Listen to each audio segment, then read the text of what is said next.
해결하기 어렵거나 대응하기 곤란한 문제적 섹터들을 모아서 명쾌한 솔루션을 제시해 드리겠습니다. 오늘의 문제적 섹터 해결사 파이낸셜 리서치 박철순 대표님과 함께합니다. 안녕하세요. 네, 안녕하세요. 네, 오늘 첫 번째 주제는 바로 조선입니다. 조선과 관련한 이야기 나눠보도록 하겠습니다. 지난 14일 한미 공동 팩트시트가 발표됐죠. 다음 날 미국 해군 함모총장이 국내 주요 조선소를 찾으며 마스가의 본격 시동이 걸립니다. 글로벌 함정 MRO 시장에서도 입지를 잘 다지고 있는 K조선, 추세 전환이 나오는 것 같은데요. 비중 늘려볼까요?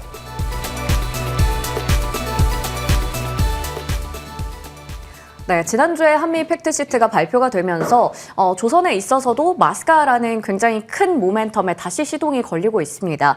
조선주가 고점 대비해서 좀 눌렸다가 최근에 다시 추세 전환이 나오는 것 같은데요. 이대로라면 연말까지 쭉 달릴 수 있을까요? 네, 한동안 이제 조선주들이 조금 소외를 받았었죠. 최근에 이제 아무래도 지난주 같은 경우는 제약바이오 쪽으로 많이 수급이 쏠리다 보니까 그동안 주도주들이 조금씩은 차익 매물이 나오면서 단기 가격 조정이 나왔던 경우가 많았습니다. 일단 조선주도 마찬가지였는데 일단 지난주에 이제 또 이런 팩트시트 발표가 있었다 보니까 다시 한번 조선주에 대한 기대감이 다시 강화가 되고 있는 상황이고요. 실제로 오늘 같은 경우는 기자재는 조금 밀리고 있지만 대형주 위주로 일단은 반등이 좀 나와주고 있는 상황이기 때문에 이번 주뿐만 아니라 연말까지도 이 추세는 한번 기대를 좀 해보셔도 될 것 같습니다.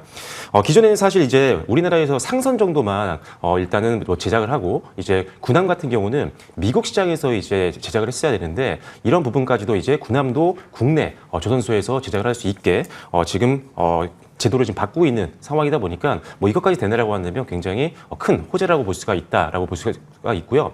실제로 지금 앞서도 말씀해 주셨지만 이 마스가 프로젝트의 핵심 국가는 우리나라입니다. 왜 그러냐면 일단 기본적으로 중국 같은 경우는 여전히 지금 미국과 계속 분쟁을 하고 있는 상황이고 지금 중국의 어떤 기자재라든지 선박이라든지 크레인이라든지 전반적으로 지금 어떤 안보에 위협이 될 만한 모든 것들을 지금 배제를 하고 퇴출을 시키고 있는 과정이기 때문에 역시나 미국에 낙후되어 있는 조선업을 살리기 위해서 가장 필요한 국가는 역시나 조선 쪽에서는 가장 최상위권의 기술력을 갖고 있는 우리나라라고 보시면 될 것 같습니다. 그래서 추가적인 수주도 계속 나올 수 있고 정책적으로도 계속 낙수 효과를 볼 수 있는 부분들이 많이 생길 수가 있기 때문에 지금 가격 조정을 받았던 주요 섹터 조선주 지금 반드시 신규 매수 관점에서도 보실 필요가 있겠다라고 말씀드리겠습니다.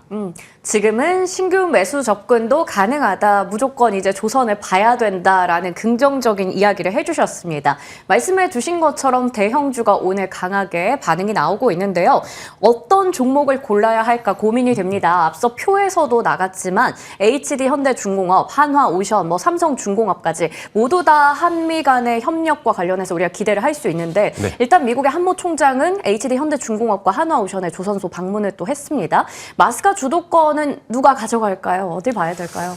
이걸 사실 근데 경쟁사라고 보기엔 좀 어려울 것 같아요. 제가 봤을 때는 왜 그러냐면은 오히려 이제 상호 보완적인 경쟁 아주 어떻게 보면은 이제 좋은 경쟁 관계가 되는 거죠. 일단 지금 한 조선소만으로는 사실 미국의 이 마스가 프로젝트를 운영할 수가 없습니다. 그만큼 규모가 워낙 대형 규모이기 때문에 우리나라 3사가 모두 다 효과를 볼 수 있다라고 볼 수가 있고 일단 HD 현대중공업 같은 경우는 현대가 그룹 같은 경우는 일단 규모의 경제 쪽에서는 상당히 좀 강점을 갖고 있다라고 볼 수가 있고 한화오션 같은 경우는 필리 조선소라든지 현지 조선소를 선점했던 효과가 있기 때문에 그 부분에서 또 강점이 있다라고 볼 수가 있고 그다음에 마지막으로 이제 삼성중공업 같은 경우는 기술이라든지 설계 쪽에서도 강점을 갖고 있는 부분들이 있다 보니까 가끔 어떤 한 특정 회사가 갖고 있는 강점이 부각될 때는 그게 더 움직일 수는 있겠지만 방향성 자체는 같이 움직일 수밖에 없는 상황이기 때문에 굳이 나누실 필요 없습니다. 오히려 세 개를 동시에 매수하시는 게 낫다 이렇게 말씀드리겠습니다. 굳이 어느 하나만 볼 게 아니라 조선주 다 같이 대형주 위주로 우리가 대응해 보자라는 관점에서 말씀해 주셨습니다.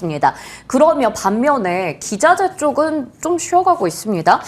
한풀 꺾인 모습이 오늘도 확인되고 있는데 이 안에서는 그렇다면 노려볼 쪽 없을까요?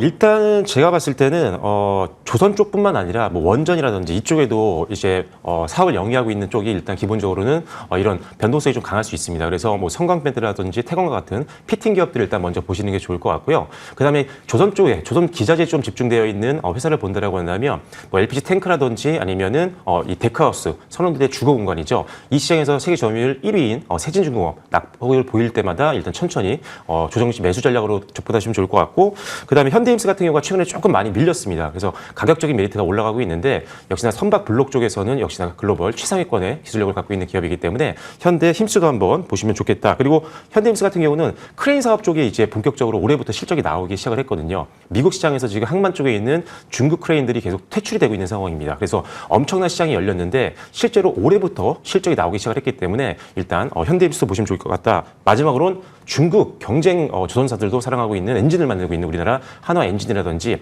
HD 현대 마린 엔진 같은 경우도 역시나 가장 강점을 갖고 있는 기업이기 때문에 이런 기업들을 중심으로 한번 여러분들이 집중을 해보시면 좋을 것 같습니다. 네, 종목들을 좀 여러 개를 얘기를 주셨는데요. 성광밴드, 세진중공업, 그리고 현대힘스, HD 현대 마린 엔진 등등의 종목들 리스트업 해두고 저희가 체크해 보도록 하겠습니다. 조선에 대한 이야기도 나눠봤고요. 이어서 우리의 주도주가 되고 있는 제약바이오로 넘어가 보겠습니다. 기술 수출, 임상 성과, 금리 인하 모멘텀 속 증시 랠리에 탑승한 제약바이오주. 플랫폼 기술 중심의 기술 수출 계약 규모는 벌써 18조를 넘었죠. 게다가 시어스 테크놀로지, 뷰노 등 의료 AI주도 흑자 전환에 성공하네요. 대세 제약바이오주 투자의 초점은 어디로 맞출까요?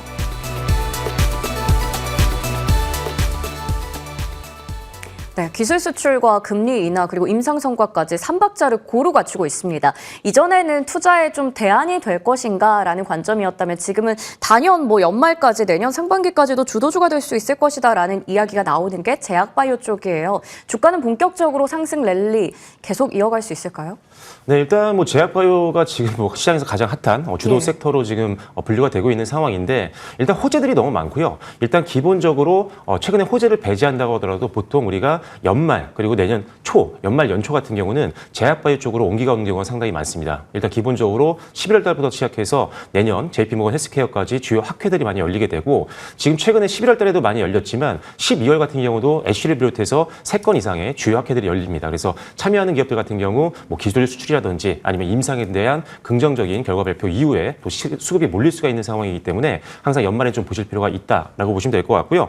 관세 우려도 이미 완화가 됐죠. 일단 기본적으로 의약품 같은 경우는 최혜국 대우를 해주기로 했고요. 그다음에 이제 복제약 같은 경우는 일단 기본적으로는 무관세. 다만 바이오시밀러가 좀 사실 아직 확정이 안 됐습니다. 그런데 바이오시밀러 같은 경우도 최혜국 대우 또는 무관세까지 갈 수 있다라고 지금 추정을 하고 있는 이유는 일단 미국이 약가 인하 정책을 하고 있는 상황에서 바이오시밀러만 또 급격하게 고관세를 부과하는 좀 어려운 상황이거든요. 그래서 우리나라가 바이오시밀러를 많이 만들고 있다 보니까 걱정하시는 분들이 있는데 바이오시밀러도 크게 걱정할 필요는 없을 것 같습니다. 그래서 관세 충격도 완화가 돼 있고 기술 수출이 최근에 많이 나오고 있죠. 그리고 빅파마들의 국내 M&A라든지 아니면 이런 여러 가지 긍정적인 어떤 호재도 계속적으로 나올 예정이기 때문에 이런 것들을 바라본다면 연말 그리고 내년 초까지는 제약바이오를 계속 여러분들이 보셔야 된다라고 생각하시면 될 것 같습니다. 유심히 봐야 되는 제약바이오 섹터인데 그 중심에 있는 게 최근에 기술 수출 계약 대규모 잭팟 터뜨렸던 ABL 바이오입니다. 이후에 이제 제약바이오 산업에서도 기술 수출, 플랫폼 이런 쪽이 유난히 주목받고 있는 상황인데요.